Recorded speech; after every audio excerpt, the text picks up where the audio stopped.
Breaking news. Something troubling is happening with the Las Vegas Raiders, and this time it involves one of their biggest defensive stars. Christian Wilkins, the man fans were counting on, is in the headlines for all the wrong reasons. If you're a Raiders fan, what you're about to hear might raise some serious concerns about this upcoming season. So stay with me, because there's a lot to unpack. A recent photo of Christian Wilkins has Raider Nation buzzing, and not in a good way. He was spotted at the Kyle Van Noy Charity Golf Challenge wearing a walking boot. Yes, you heard that right. Wilkins is still in a boot. On the same ankle he had surgery on last October to fix a Jones fracture. Now here's the problem. That surgery was over 9 months ago, and he's still not fully recovered. This picture, which Wilkins posted on Instagram, has raised some serious red flags. And the fact that the Raiders haven't said a word about it? That makes it even more mysterious. Before we dive deeper into this story, make sure to hit that subscribe button, give this video a like, and don't forget to turn on the bell icon so you don't miss any updates. Trust me, the next few weeks could get wild. All right, let's keep going. Roster rumors heating up. Now, beyond the Wilkins situation, I've also got some hot roster rumors coming from Raiders insider Tashan Reed. He dropped a 53-man roster projection after OTAs and minicamp, and it's got people talking. One of the biggest surprises?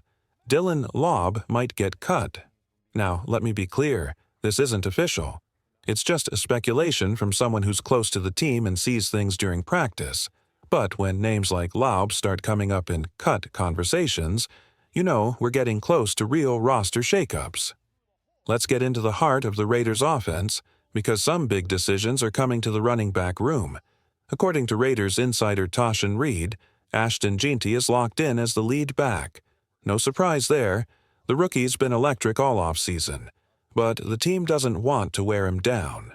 That's where Raheem Mostert comes in. He's expected to be the third down weapon, and Sincere McCormick will also help take some early down carries.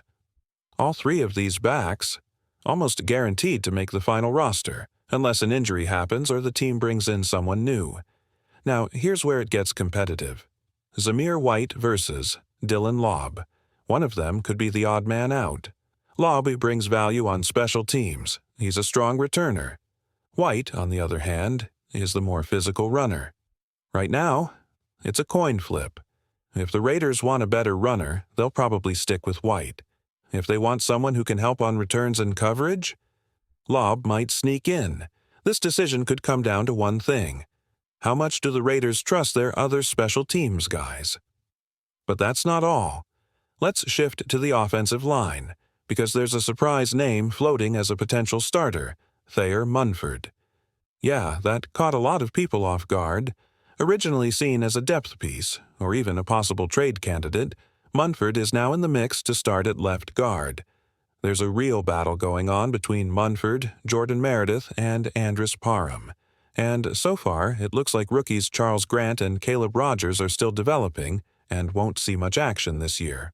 From everything I'm hearing, and what Reed reported, it's Munford who's gaining momentum.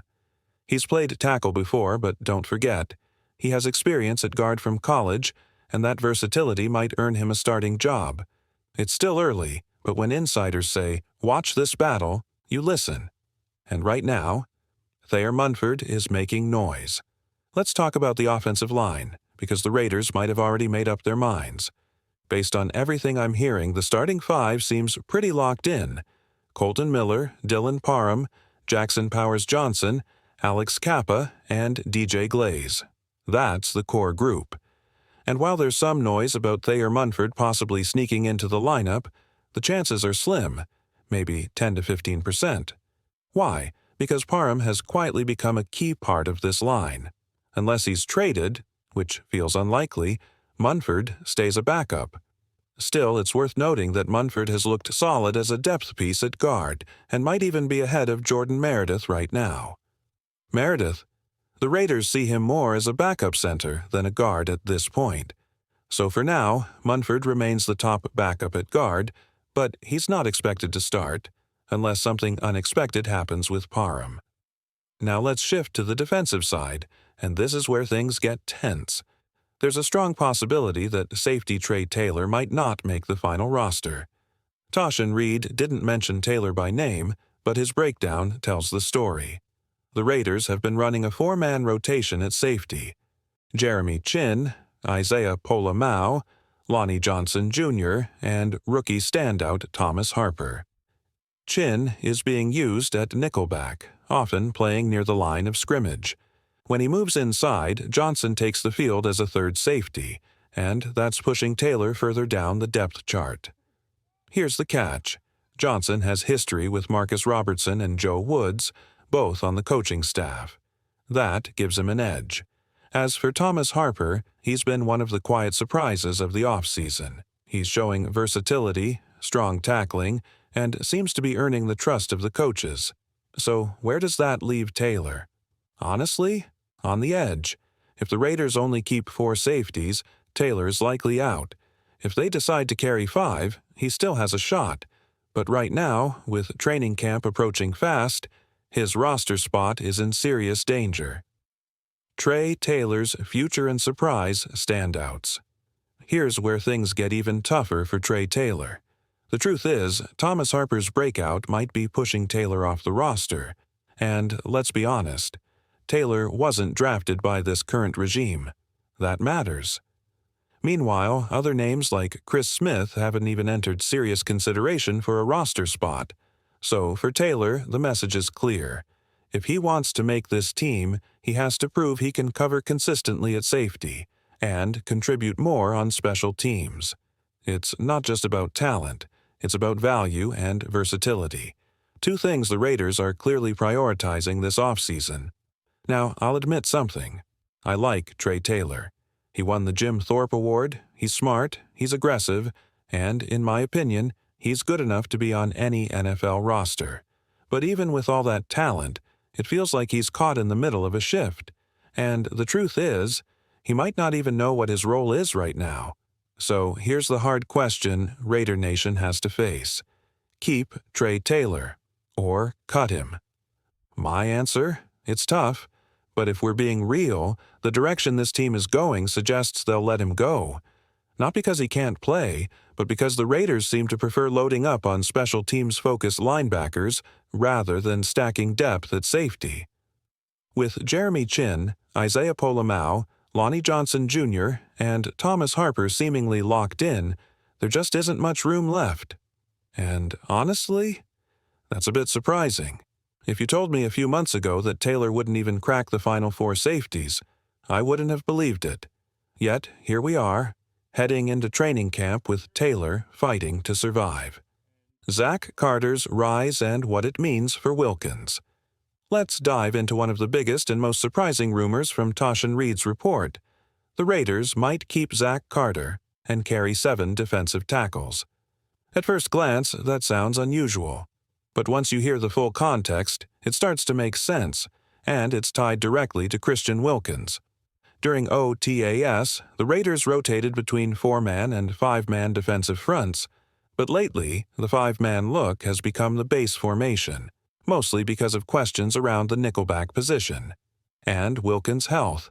Remember, Wilkins hasn't practiced all offseason as he recovers from a Jones fracture he suffered last October. And during his absence, Zach Carter has stepped in and gotten meaningful first-team reps. Let's not sugarcoat it. This is big. Because if Carter is truly getting this much time with the starters, it suggests the Raiders may be worried about Wilkins not being ready for camp. But here's the twist. Even though Carter's name is coming up, he's not guaranteed a spot. There's a crowd on that defensive line, and the Raiders have clear top 3 interior guys. Wilkins, Bilal Nichols, and Matthew Butler. All signs point to them being locked in. After that, the team seems committed to 2 rookies, Marquand Hemingway and Jelani Page. Both are young, explosive, and developmental pieces the coaching staff likes. And don't forget Byron Young, who's another name in the mix, plus Piss John Lalu, a player the team seems high on. If all 6 of those guys make the team, that leaves Carter as number 7. And that's where things get complicated. Because, let's be honest, Most NFL teams don't carry 7 defensive tackles. If the Raiders do, it's probably because they're bracing for Wilkins missing real time. So, what does this really mean? If Carter makes the roster, it's a bad sign for Wilkins' recovery. If Carter gets cut, it likely means Wilkins is back and healthy. And if both Carter and Lalu are kept, the Raiders may be planning for a long season with depth battles up front. In short, this isn't just a camp body situation. It's a signal, and Raider Nation should be paying close attention. Raiders underdog, John Joyner making serious noise. Let's talk about one of the most surprising names creating buzz inside the Raiders facility. Undrafted rookie John Joyner. Toshin Reed's latest 53-man roster projection includes a bold prediction: Joyner could actually make the team. And here's what makes that so interesting. Reed's projection includes 12 defensive linemen, 7 interior tackles, and 5 edge rushers. That alone shows there's still uncertainty on the defensive line, and Joyner's name is rising fast for a reason. Here's what we know. Tyree Wilson and Charles Snowden are battling to be the top backup defensive end. But here's the catch. Wilson hasn't locked that spot down, and Snowden is facing a legal situation that could impact his availability. If Wilson, a former first-round pick, can't separate himself from Snowden, and that's a serious concern heading into training camp. And that's where Joyner enters the picture. He's got traits that pop on film: explosive off the edge, quick first step, and natural bend. If he shows out when the pads come on in camp, he could steal a roster spot. Now, let's be clear, Joyner isn't a lock. But he has the traits that fit well in Patrick Graham's hybrid front, especially if used as a stand-up pass rusher. Think of a player like Malcolm Kunze during his rookie year, a raw pass rusher who wasn't strong against the run but had that speed and burst upside. That's the type of profile Joyner brings to the table. Some insiders believe he could play a role similar to a roaming linebacker, one who lines up on the edge and attacks downhill. If that's the case, the Raiders might not see him as a pure defensive end. They may see him as a situational weapon, and when a guy like that starts flashing, it forces the front office to make tough decisions elsewhere. So could Joyner make the final 53? It's not out of the question, especially if Christian Wilkins' recovery drags out or if Charles Snowden's off-field situation limits his time. One thing's for sure, John Joyner is officially on the radar.